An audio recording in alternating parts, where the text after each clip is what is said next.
They've failed the young teenagers and young adults on mental health. It's a big pandemic in my country, especially in my city, of mental health and suicide. People has nicknamed my city Suicide City. Because of past events that has like a darkening cloud. That has came down. And we're nicknamed Suicide City. That's crazy. Tell me about a podcast with NattyWorld. Everybody knows I get so confused with South Africans. It's unreal. Every day I be called a different name from one of the people from South Africa. And it's crazy because I'm the only Irish guy. You are actually. Not just Irish guy. In the clubhouse. Not in golf. We do have another Irish guy in golf. But he doesn't mix with the members the way I use with the members. Interact with the members, Anyway. Okay, so I'm Liam. I've just turned 30 and I fucking hate it. But I can't change the time. It has to happen. I'm from a place called Door, if you want to say it in Irish. Born and raised, lived around a little bit of Ireland, lived in Portugal, lived in America, obviously, back in America after a few years break. But that's pretty much me. Love to travel and keep going. So, Liam went to Nashville, Tennessee for your 30th. Recently, yes. This was like 2 weeks ago. Yes. And how was that? Unreal. I mean, my liver's still recovering, to be fair, but like, unreal. If you like country music, it's the place to be. Like, the rooftop bars overseeing Nashville, the music is unreal. Unreal. Is it like what you imagine it to be? Because I think imagine what you imagine it to be and more. If you, like, I looked up the right places to go beforehand. And that was the thing to do. Like, don't go just to the main strip on Broadway. Go to the outskirts, to the honky tonks, everything like that, and you'll have the best night of your life. But when did you guys book? I booked, so I stayed just by Broadway, where I was walking distance. I was, a 10-minute walk to Broadway. And I thought Broadway's everything until I was speaking to people and they were like, no, you're missing out so much. You know a guy, Morgan Warden? Yes. I was in his place. Broadway? That's what he's talking about. Broadway, so you have Jason Aldean, Morgan Wallen, Kid Rock. He's one of my favorites, actually, Jason Aldean. Banning it down, blah, blah, blah. Yeah. Nice, man. So now, what did I want to ask? Take me back to you getting to America for the first time and take me through the process, because you know the agency we use, which is Workaway International. By the way, shout out to Workaway International. Shout out. Big time. So it was actually a very, very funny story. So I was by the way, one thing I know about Irish people is that they drink. And this is what they say when they make a toast. Cilantro. Take me through that. Like, how do you get hold of Workaway? Like, take me through everything. So my story is actually a funny story. So I was working in hospitality, as I've always worked in hospitality. Maybe I'll be stamped in a call center here and there, but that was never for me. Many of us, Never for me. In many call centers, I was like, fuck shit, I'm out of here. So I was just scrolling on the thing. Anybody in Europe knows Indeed. And I seen this thing. Work in America. Visa paid for. Flights paid for. And I was like, too good to be true. What scam is this? So I thought, you know what, I applied, and at the same time I applied to work for Microsoft. And that was in Lisbon in Portugal. And I got 2 interviews. One with Workaway, one with Microsoft, and I got offered both jobs. But what are you gonna do there? Because you told me you've always been in hospitality, so. So this is the thing: is I just wanted out of my country, not because I don't hate, I love my country. Yeah. I wanted a new adventure. You know, I was 23, just coming 23. I wanted something different. Yeah. Rather than being in Ireland. In Ireland, Mccool, well, and anybody from Ireland will know this. It gets cold and rainy. Apparently, yeah. Oh, it's not apparently. I've lived through it. Oh, I could tell you stories. Oh, yeah. But, so, I found this, applied for it, got the job offer for Microsoft, but at the same time I got the job offer for Workaway. Okay. But, like, my mom thought these were some trafficking kind of company, because it was who's going to be paying all that money to get you to go to America to work? Yeah. There's plenty of people in America to work. Yeah. You know what I mean? Why would they take somebody from Ireland? Yeah. And I went with it, and my mom was scared, but I mean, I'm still alive and I'm 30. You know what I mean? You made it, Mama made it. My sister cried the whole night, man. Oh yeah, my mom did too. She actually, at 23 years of age, she made me have a tracker on my phone. Really? And I'll never forget, where we work is on an island. And I'll never forget the first day I was at work. So I had my phone on my locker because I was scared, don't have your phone on the floor, everything like that. Yeah. So I had my phone on my locker, went on break, looked at my phone. I had 34 missed calls and hundreds of messages, because on the app that my mommy made me download, obviously it was free, it was a premium app, it showed me in the middle of the ocean. So my mom thought that I went to America and they threw me in the middle of the ocean. And I called her, I was like, Mommy, I work on an island that's by the ocean. Your app is just cheap. That's insane, man. So now you get hold of, you get introduced to Workaway, you send the application, then you turn down the Microsoft gig. Yes. And then, which state did you first land in America? Because I started. My first state, I started off. My first place to work is where we work now. Oh, you started at Selfish? Yes. Oh, that was your first time in Canada? Yes. Oh. So I was there 2017, 2018. Oh yeah. Then COVID hit. Yeah. I moved home and was like, do I really want to go back to America with everything that's going on? So I moved to Portugal. Hang on. What was going on at the time? COVID was still frequent, but I moved around Europe a little bit. I moved around Ireland, and then I moved around Portugal. How long did you live in Portugal for? I lived in Portugal for 2.5 years. Oh, no. Nearly 2.5 years. Oh yeah. Until I got a phone call one day saying, would I come back? To Florida. Too selfish. Oh yeah. And I was like, do you know what? It's coming into the winter season, and anybody from your knows, if you're a Portugal lover, which is most people are. Yeah. Portugal in the winter is like a ghost town. Oh yeah. In the holiday destinations especially, so it made sense. How's the weather over there? Portugal? Yeah.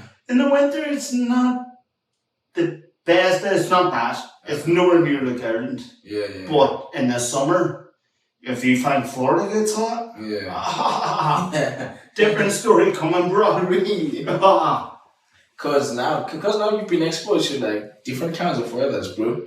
You grew up in Ireland, which is super cold, like you mentioned earlier. No, we do get a heat wave every now and then, but the heat wave is like a cold day in Florida. Oh, really? So it's that bad? We could do 20 degrees, 21, 22. The highest I think we ever hit was 28. Oh, yeah? And that was record breaking. Yeah. That's insane, man. But now, moving on from the weather, how is the people in Ireland compared to America? I didn't want to include Portugal, but now because you've lived in Portugal for 2.5 years, that's a long time. So comparing the food, the people, the music, the party life, the drinking life, but I'm gonna start with the people in Ireland versus America versus Portugal. Okay, so Regardless of the language barrier, obviously. so obviously Americans all love Irish. Yeah. So anybody I meet, well, not everybody, but some people I meet, Most of the people there. most love Irish. So I get a lot of good, like, people just come up loving me because I'm Irish. Yeah. Like, a lot of the members, like a member recently, their grandchild is getting named Liam because they love my name so much. Wow. And I was just like, I mean, it's not that great. That's huge. It's just Liam. I'm just Liam. But, so American people, I think, can be very, very friendly, but some can be the complete opposite. Yeah. I mean, and that's my opinion with personal experiences that I've experienced. Is I see great people in America, but I see people that judge people like us that come on this program a lot. Okay. And that makes me standoffish from certain people, but the majority that I've received personally is good. Portugal's like the second home to me. And I think it's an amazing place. Oh, yeah. The way they, like, my little sister has been going there we've been going there since I was like 6. Oh, yeah? And my little sister has autism, and the way they treat her, and just, I think their mentality in Portugal, because it is a poorer country, but they really, really respect the Irish. Like, they really respect. Yeah. And they respect, the way they respect women, the way they respect children with autism. I just really admire that about that country. Okay. And then the people of Ireland, come on. Look at the Irish. Yeah. The people of Ireland will treat anybody like a brother or a sister. It doesn't matter where you're from, who you are. I like that. We love everyone. Yeah, no, you guys too, Because we have had people from all over the world help us. Yeah. So the way our mentality is be nice to everyone. Yeah. Unless they're not nice to you, and then it comes to fighting Irish, like, don't mess. Back to autism. I got a friend of mine who's his kid got autism. So I don't know much about autism. Like, it's only a year ago I found out about the term autism. Right? I think it's because of the place that I come from. There's not many words to describe like certain, like bipolar, someone who's bipolar, somebody who got autism. Where I come from, everyone is just crazy. If you don't act like normal people, then we consider you crazy. But there's actually terms for this. Like, there's autism, there's 100%. bipolar, ADHD, depression. That is an issue, because even in Ireland, a lot of depression and stuff like that doesn't be recognised properly. Yeah. And that's the one downfall I will say about my country. Is South Africa, they have failed the young teenagers and young adults on mental health. It's a big pandemic in my country, especially in my city, of mental health and suicide. Like, people has nicknamed my city Suicide City. Oh. Because of past events that has like a darkening cloud. Oh, yeah. That has came down and were nicknamed Suicide City. That's crazy. What town is that again? What city is that? It's called Derry City. Okay. So now I feel like I like how we went from the beginning of the conversation. But tell me about your background, man. You don't have to get too personal, but tell me about the background of the the city's name. I'm gonna get it wrong, and people are gonna come at me.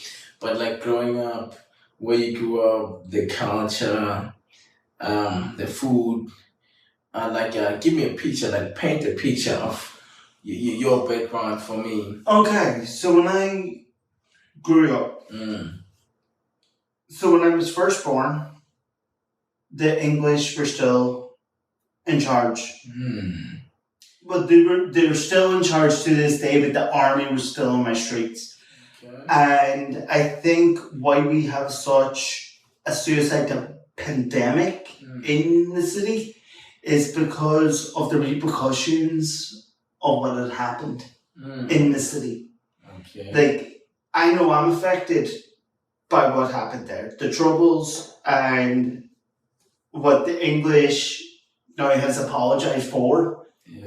And what they done in my city. Peace, yeah.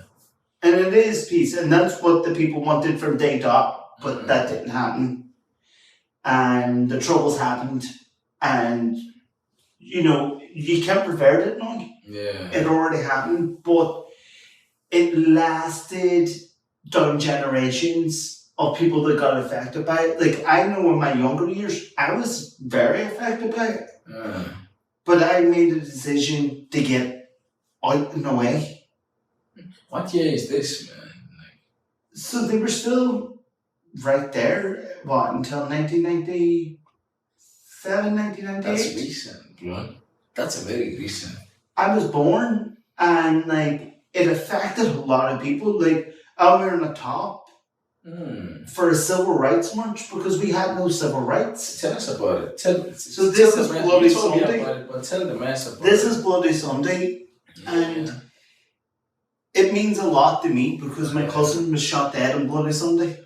Oh, man. He was 16. His name's John Dolly. Hey, man. Rest in peace, John Dolly.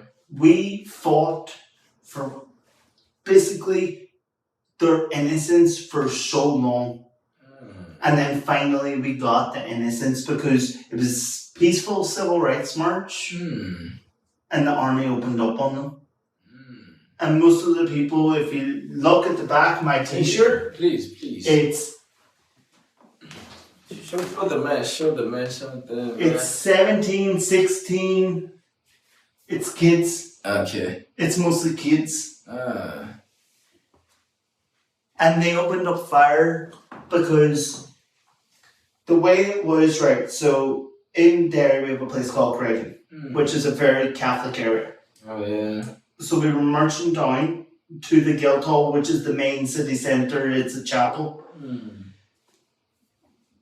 Yeah, it's a chapel then, but now it's not a chapel, it's more history. Yeah. Everything like that. So they were marching there, but they wouldn't let them go there. So they had to get redirected to a different place. Oh, yeah. And they started throwing stones, but instead they opened up fire and just started shooting people. And my grandmother actually jumped over my cousin's body trying to get cover. Wow, man. But that's just a few of the things that happened back then. I don't know if anybody knows about tear gas, but they would just throw tear gas at the streets. Oh, yeah. And my mom used to have to wear things over her eyes and nose because of the tear gas. They'd protect her. I know a little bit about tear gas because in South Africa we had what you call apartheid. That was when, the Africans, the segregation of the blacks and the whites. And then, at some point, the whites massacred a lot of black youth. And tear gas was involved and all that stuff. But I'm not getting into that. So, you carry on. But it went on for such a long time. And then the Good Friday Agreement came out. And, people got out of prison that was in prison to do with the war. Wow. So they actually release prisoners. Because these prisoners fought for freedom. They fought for their civil rights. Back then, you didn't get a trial. You just were put in prison. What? Because you were seen an enemy against the Majesty's government. And that's just the way it was back then. Now, obviously, it's completely different. Yeah. You know, that will never fly. Yeah, of course, yeah. But how would you say the war like affected you as Liam now at the age of 30 years old? It affected me because this is a tough question because it has affected me in more ways than one. Because it's affected my family in more ways than one. Yeah. Things that I can't really speak about and things that I can speak about. Yeah. And I think that we're on the way of righting the wrongs of what had happened back then. Yeah. You know, there is still a lot of court cases going on. Because of what had happened. Oh man. And we're on the right way of rectifying and getting justice for the people that are still told that they done bad when it's proven now that they haven't, and now the people are getting tried in court for the injustice towards the Irish people. Hey man, damn, that's crazy. That's crazy. It's a crazy life. It's funny. I thought we had problems in South Africa. Now that I listen to all this, I'm like, I never would have thought. I mean, even still, like, there is random stuff that still happens. Like, I went to a place, it's like, so instead of staying home in school, I went to like a place where you get your stuff before you go to uni. Yeah. It's like tech. Okay. But it's a different kind of tech. It's called a place called Rutledge. And I'll never forget the day I got a phone call, don't come in. Half of the school, half of it got blown up. Wow. And I was 17. Wow, man. 17, 18. That's crazy. And that's this day and age, you know, that's not that long ago. Yeah. That's not the 90s. That's and at the same time, like, there was so many different places got blown up in that night. And we were like, what the hell? Yo. Have we not stopped this? Yeah, like what's happening? But it has camped now for a long time, and I just hope it stays that way. And at the end of the day, I know people want to fight for the freedom of the rest of Ireland. But I do think that that's not going to be done with guns and bombs. I think that's going to be done with politics and speaking in Parliament and everything. It's not going to be done over violence. Yeah. So I don't recommend any kind of violence anymore. Of course. We want a peaceful city. Of course. So now, like I said, there's a term for what we went through in South Africa, and that's apartheid. And then, you know, the attack of the Jews, what do they call it? Holocaust or something? The Holocaust, yeah. And then there was the French Revolution. And then there was Nazi Germany, the Hitler. So what is that? The invasion of the English to Ireland? Does it have like a specific term or?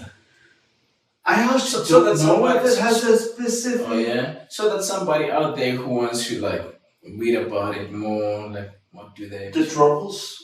Oh, yeah. The Troubles in Ireland, or the invasion of Ireland. The invasion of Ireland. Okay. Because they invaded the whole country to begin with. Yeah. And then 1916. 1916.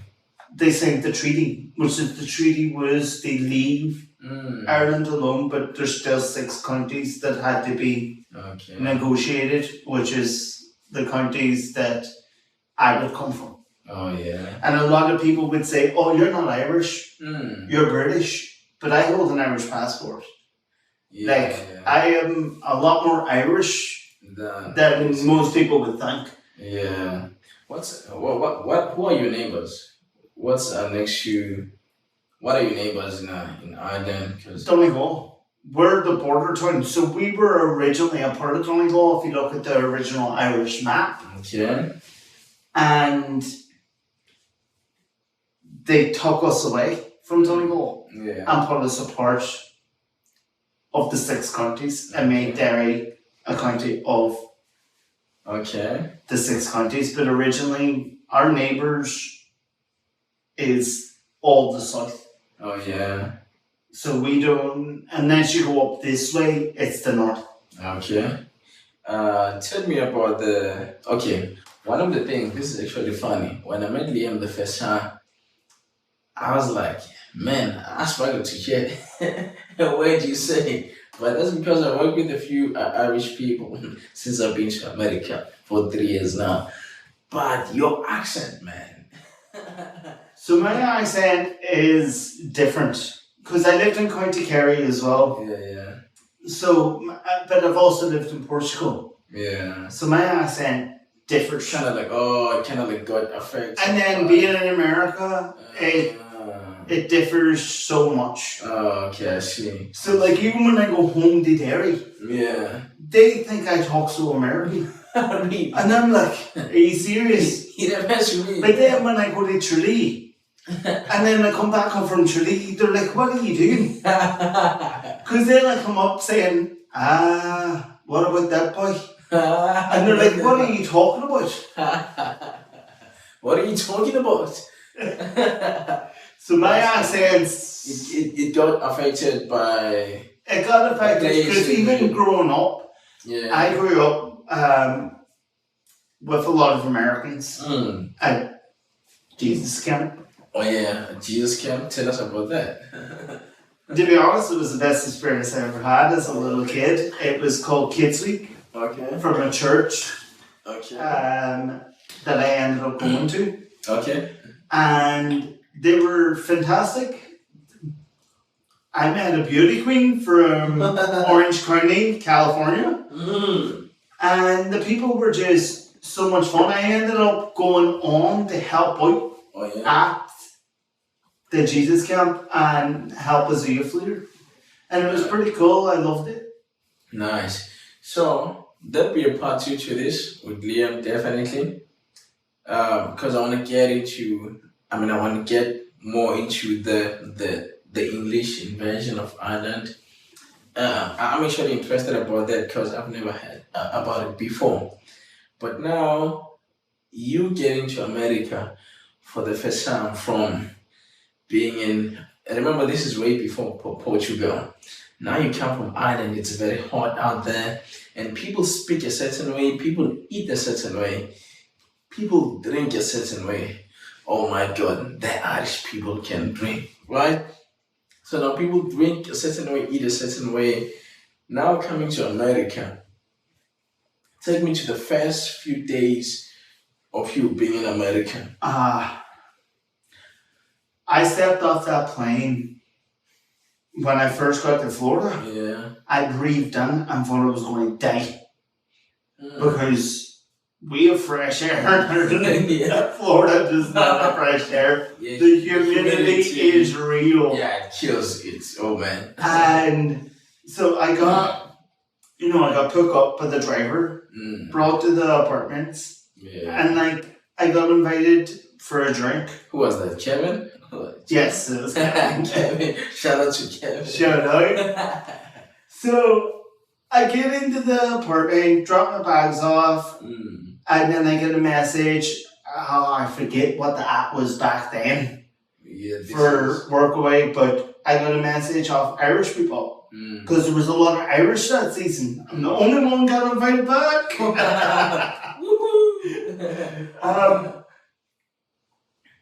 So they're like, oh, we're making some food. Want to come over for a drink? But I'm very much like, I bring my own drink. Yeah. So I'm like That's Googling. Yeah. Where do I go to buy a drink? Because I don't know this place. Yeah. So you didn't have a friend who was there before you? No, I came by myself, Jack Paul, 23.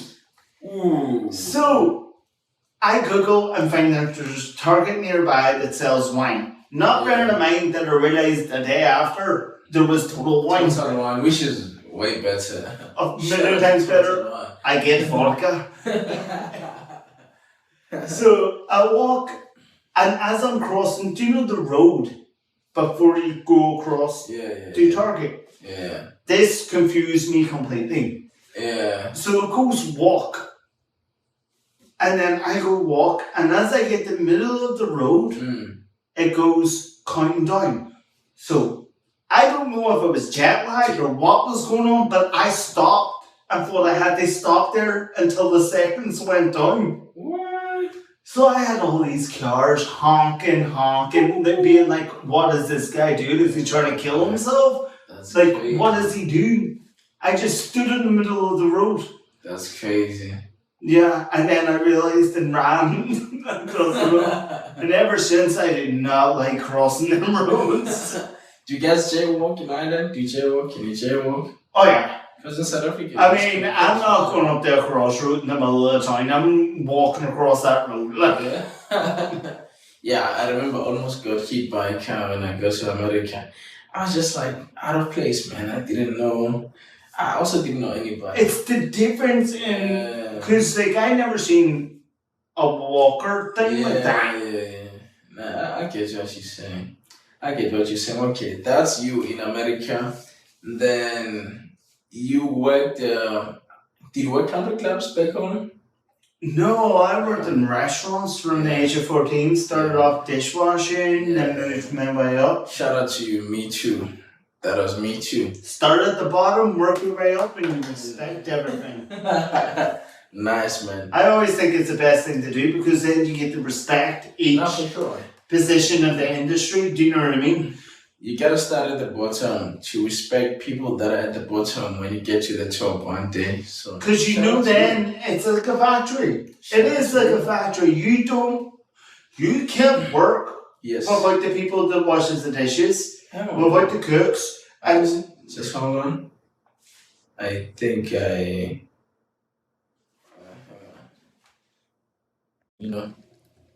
we keep going. Anyways, welcome to. We're still going. What am I saying?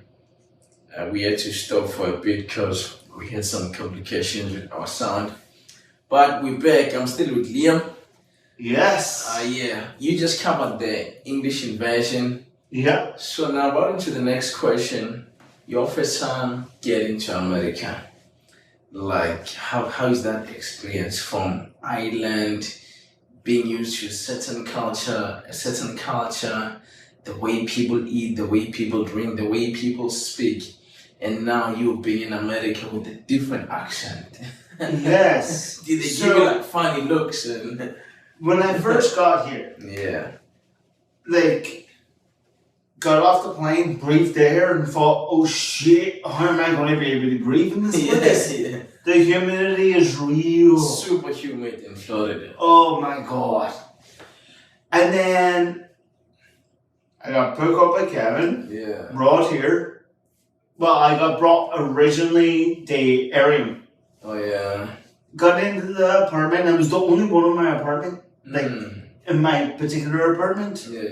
Got a message of workaway up from the Irish other people that was here previous to me. And they were like, come have a drink. So I was like, I ain't landing somewhere without a drink. You don't do that. Especially in Irish culture. You don't do that. Really? So I'm like, let's take an adventure. Let's find a place to buy a drink. So I Google Target down the street apparently. So I walk down and I have to cross the road. And it goes to walk. But then it does a countdown. And I think that's to stop. So I stop in the middle of the road. And cars are honking and I'm like, what am I doing home? What is happening? Because it has like a little side thing at the middle of the road. And back home, that's what we got. And you stop in the middle of the road. So I'm like, what am I doing wrong? And they're like, walk, man. Just walk. Americans, right? So I just sprung. I feel like Americans are the most impatient people. They are, but like, I didn't know. I'm just trying to cross the road here. I just got here, people. I just got here. I'm jet lagged. I'm trying to find a bottle of wine because I can't find any vodka. Yeah. In Costa, they say Guningi, it's just... Yeah, but any Americans that have met them with the accent, they were telling me, oh, I'm Irish, I'm Irish. Really? Yeah, at one point it felt like saying, like, is your goldfish Irish? And that makes you Irish. What's your American favorite beer? Favorite beer, favorite vodka? Because I don't drink beer, but I love Tito's. Because I'm a beer drinker. I love Tito's. Tito's every day. That's American? Yeah, Tito's is American. Of course it is. Don't judge me, bro. I don't know. And Guinness? Tell me about Guinness. Why do Irish people love Guinness so much? I think it's because it's so traditional. Oh, yeah? And it originates obviously in Ireland. Oh, okay. And like one thing, I know everything about Guinness. Okay. Guinness is important. Oh, yeah? If you're Irish and you don't know about Guinness, then you're fake Irish. You're not really Irish. That's funny. In South Africa, we have what you call Castle Milk Stout. That's our version of Guinness. No, it does not taste the same. Nothing can taste the same as Guinness. Come to us. Come to South Africa. I'm going to go to South Africa. I know there's a... But it's still not going to taste the same as Guinness because you haven't tasted a proper Guinness until you're in Ireland. You want to bet? You have to be in Ireland to taste Guinness. Have you been in Ireland? But we don't call it Guinness, like I said. Yeah, but have you tasted the Guinness in Ireland? Because the Guinness you get here is shit. Robert, my husband, he drinks Guinness every night. That's not proper Guinness. Come to me with fake ass Guinness. That's an argument. Guinness versus Castle Milk Stout. If you've tasted both, Guinness is the OG. I'll tell you, there's this one. And Guinness on draft. It has to be Guinness on draft. Oh, yeah, that's so. There was this advert growing up in South Africa about stout. Mcool, so South Africans can relate to this. So stout gives you power. Guinness, okay, that's an argument. Like I said, Temple Bar. Overpriced, overrated. It's a famous bar, yes, in Dublin that I would recommend to anybody that's a tourist. Yeah. Go take a picture outside of it and walk away because you're going to get overpriced drinks, overpriced food. And I mean, I've been there. My mom actually got food poisoning from there. It's not the best place to go. We don't mean to criticize. And the reason I ask about the Temple Bar is because whenever you Google Ireland, the first thing or one of the first things that pop up is the Temple Bar. Yes. So that's why. And the Temple Bar is just because it's famous. It's only because it's famous. And because it's famous, they overprice everything. Like, for a pint, you're going to pay a store, like, so they sell stupid price. So they sell a name. They sell the name. Like it's the name. The guy? Because it's the Temple Bar. But you go to any other bar, even in Dublin, you're not paying them prices. Unless you're going in a very fancy hotel bar. You know, like a 5-star hotel bar where you're going to pay that extra. Yes. That's the way it is with the Temple Bar, and it's ridiculous. Okay. I think it's overrated big time. Oh, yeah. Sorry, Temple Bar. I don't live in Ireland. That man said it. The castles. Tell me about the castles, cause I've always wanted to go. Unreal. The castles are unreal. Oh, yeah. Absolutely unreal. And any golfers at their manor, absolutely stunning. Very expensive, but stunning. Nice. Conor McGregor running for presidency. I bumped into this on the news a few days ago that Conor McGregor, the UFC fighter, I think he's retired now. Like, I'm not trying to be funny. I know he met President Trump, but that guy No, never is Conor McGregor going to be president of Ireland. Like, really? Why not though? He's got the money. He's got money, but what's that got to do with the price of butter? And everybody in Ireland will understand that.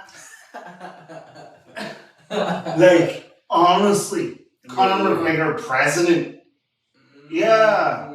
He's gonna fight. He's in court more times than enough, punching old men off stools.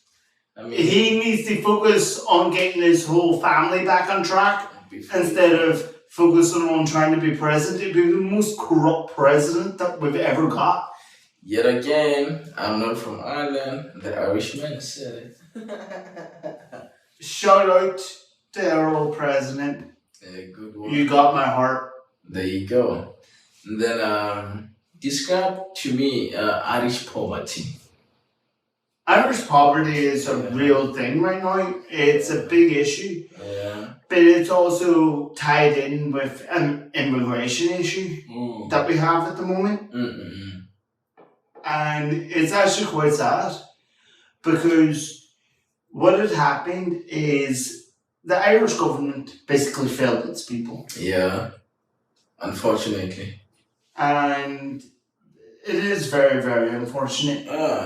They let a lot of unregistered immigrants in during a war. I'm not going to speak which war. Yeah. But because I don't want to differ from different things at the end of the day, I have my opinion, but not everybody's going to have my opinion. Yeah. And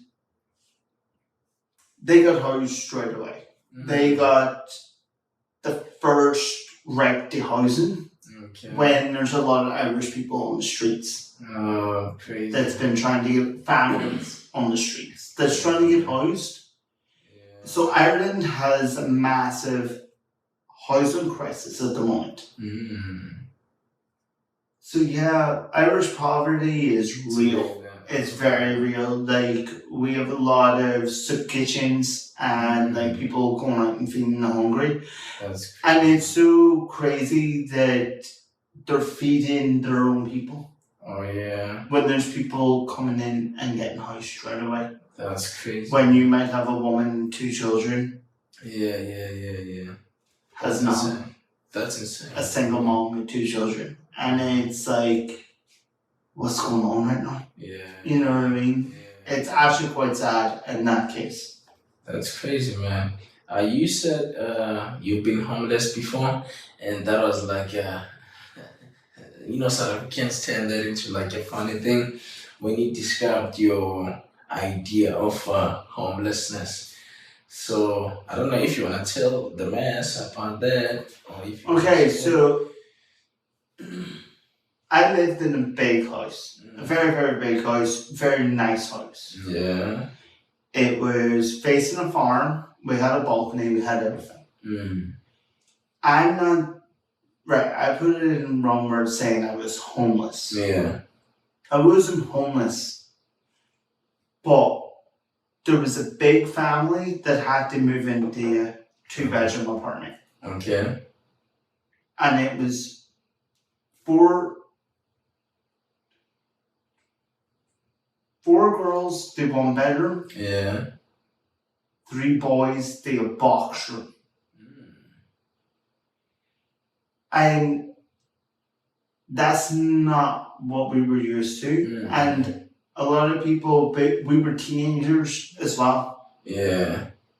So technically that in Ireland, that's against the law. You're not supposed to have that. So that's being homeless. In a way, we were left with no other option but to go in there because we were homeless. So the term of homeless is when you lose your house. Okay. And we lost that house. Yeah, see. Okay. So we had no option but to go into a 2-bedroom. We had a roof over our head, yes, but we were living. So it was actually a downgrade instead of homeless. So it's not a downgrade per se. So when you lose your house and you have to accept public housing automatically and you have to live like that, it's basically nearly illegal living. You're not supposed to live like that. But that's just because of the country I come from. It's not allowed. I get you. Because at a certain age, you can't share a room, blah, blah, blah. It's just laws that we have. That makes sense. That makes sense. I mean, South African will differ with, explaining like homelessness, but that's today it's about Irish, so about Ireland, I mean. I think it's because I come obviously from a different line, and when I said that, I was made fun of. And I think, right, I understand each point of view. Yeah. But my point of view is me saying that wasn't trying to upset anybody. It was me trying I don't think to explain that. Yeah, no, I don't think anybody got upset. It was just funny, but not also funny. I think it's because we're two different cultures. Yeah, that's the whole point, man. You meet people from all over the world. Like, that's why I asked, what is define for me Irish poverty? Because then, if I were to define South African poverty, it would be a different definition. Irish poverty to me is also food banks, having to accept stuff from the food banks, and we had to do that. We didn't have the money to buy food. Yeah. And that's poverty. That's fine.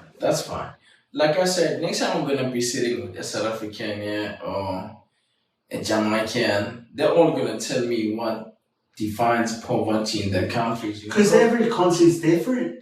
Exactly. So that's why I'm like, they made fun of you when you said that. Not them making fun. Sometimes people think we all have the same backgrounds. We don't. And that's the thing, and this is what's great about this program, is we find people and we get to learn cultures and different backgrounds, and I think it's amazing. Again, shout out to Walkaway for bringing us on here. Making it happen. You know what I'm saying? And then St. Patrick's Day. In America, we celebrate St. Patrick's Day. Which day is it? 7th of March. Yeah, tell me about that. I know we wear green and white.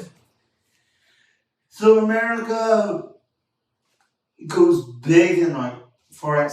In Ireland, we do it too. In my city especially, we do it. We do a big St. Patrick's Day parade. We have a lot of Irish dancers.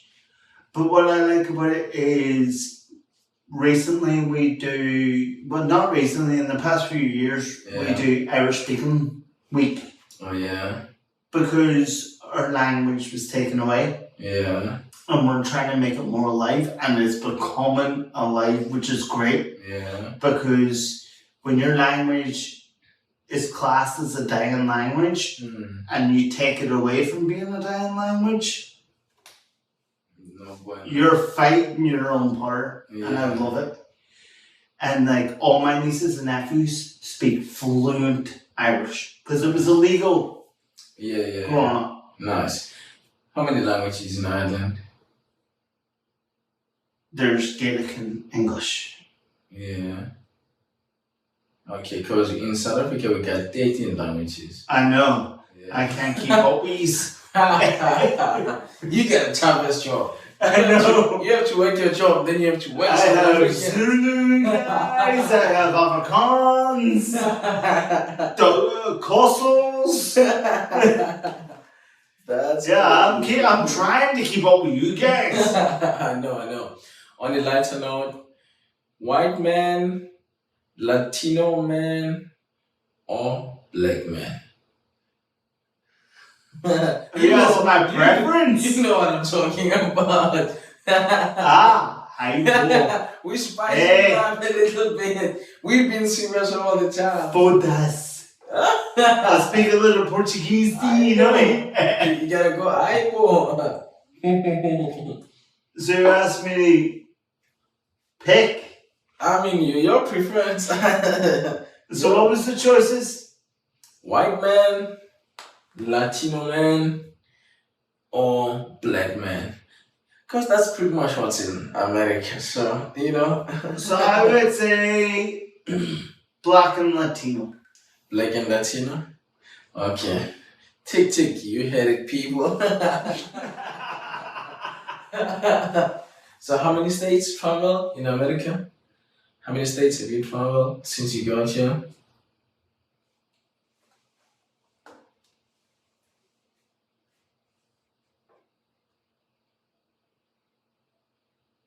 Five. You've traveled 5 states. And which are?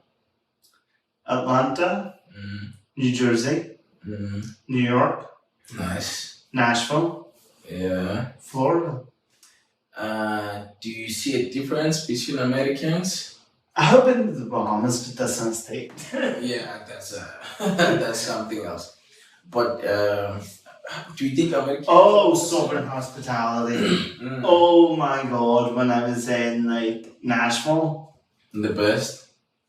the best Americans, in my opinion. Oh yeah. The Southern hospitality is unreal. I can't wait next season to go to Texas. Oh yeah. And I know that's the place I'm going to live. Nice. I want to live in Texas. I want that Southern hospitality. The way people are so nice. It's unreal. Yeah, that's for me. It reminds me of home. Nice. The misconceptions about Irish people. That we're all angry. We're actually so friendly. But no, but that's not a misconception. I think the misconception, that's a hard one. I know they say Irish people drink a lot, and I know We do, but that's actually a misconception because not every Irish person does drink a lot. Yeah, okay. They don't. So that's a misconception. Yes. Okay. A misconception about Americans. That they're all fat because they ain't. That they're all fat? Yeah, Oh yeah, because the they obesity. ain't. The obesity. Fair enough. A misconception about black people. That they're all in the R&B because they ain't. You like country music? Fair enough. A misconception about white people.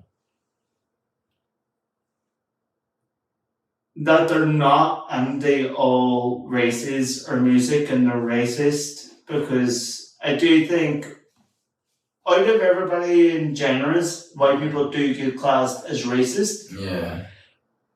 And sometimes it's correct, but sometimes it's a misconception of speaking to somebody a certain way when they don't actually mean it. Yeah. And I think that can get misinterpreted, turned into something that it ain't. Okay. Fair enough.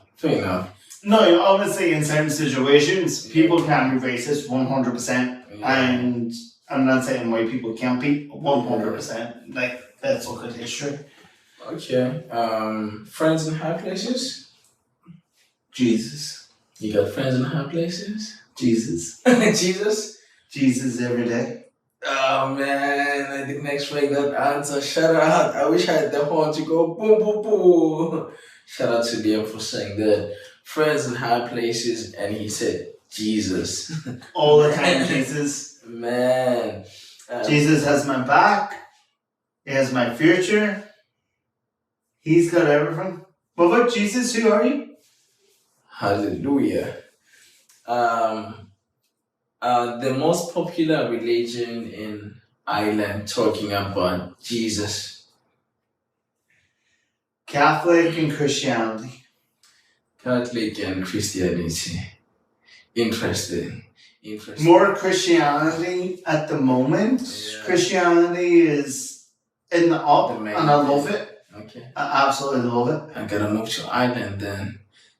You got Africans in Ireland. Tell me about that. Yeah, so you got a lot of Africans. I know. Mostly people from Nigeria. And I have Yes. a best friend that's half Nigerian, half Indian. Yeah. Amazing girl. Shout out Aliyah. Aliyah, what's up?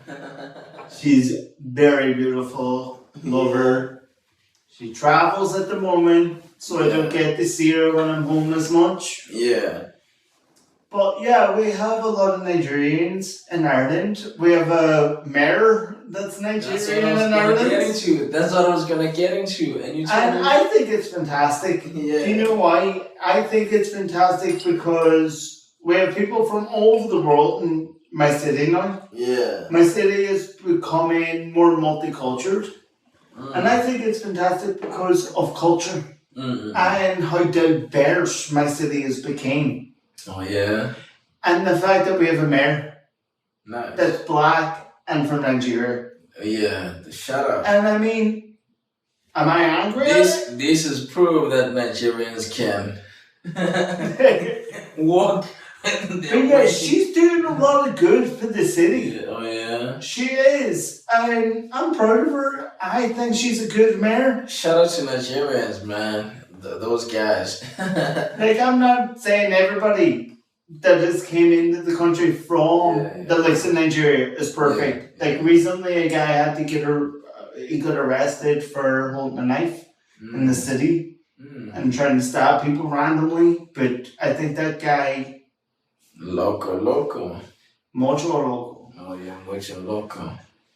But that's one guy.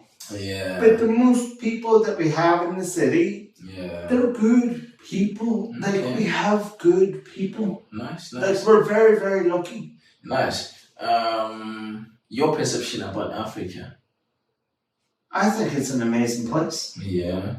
I genuinely am so privileged that I came on this program and got to meet people from South Africa and all over the world. Yeah. Like, I will never regret it to the day I die because I absolutely love it. Yeah. Like, I love hearing about Joburg, about Cape Town. Shout out Gabba. Like, I love hearing about it because it makes me want to go there. I can't wait to go there. I am going there. Please. I'm going to be going there. Please. But it's when I go there, I've heard so much that it's made me a new light in the Africa and South Africa. Yeah. Any Zulu words, you know? Rainbow. Shout out. That's all you need. That's all you need. So I'll teach you 5 Zulu words since you wanna go to South Africa. And say them after me. So sawubona. Sawubona means hi. Then gunjani. Gunjani means how are you? Ngiyaphila. Ngiyaphila means I'm well. Ngiyabonga. Ngiyabonga means thank you. Then food tech. Oh, food tech! I know food tech. Hey, food tech, I go. Then the very last one. You spent time food tech, I go. The very last one. Ngiyabonga. Oh no. The very last one is salagahle. Salagahle means goodbye, and that's how I close the show, people. Thank you guys. Watch the channel. It's going to be good. Exactly. You had the man. Like I watched the episodes. Like and subscribe. 100%. People all over the world interacting. You won't find this anywhere. So we don't have a studio. We just shoot wherever we feel like shooting. So we talk to whoever we want to talk to, and that is Tell Me About It podcast. My name is Natty, and my guest today was Liam. All the way from Ireland. Irlanda. There you go. Air. If you want to say it, Irish. So yeah, be on the lookout for more episodes. But to grow, obviously, we need you to like and subscribe and do the right thing, people back home. Shout out to South Africa. Shout out to South Africa and shout out to Ireland. There you go. Tell me about it podcast. Check us out on Instagram. Check us out on YouTube. Check us out for like us on Facebook as well. It's been wild. It's 1 a.m. in the morning in America. So we gotta go sleep. We got work in the morning, bruh. There you go. But anyways, shout out to everybody. And Salani Gashle Liam. You wanna tell the South Africans and the Irish or whoever is watching? Slan motherfuckers. And just like that, we out. Nice.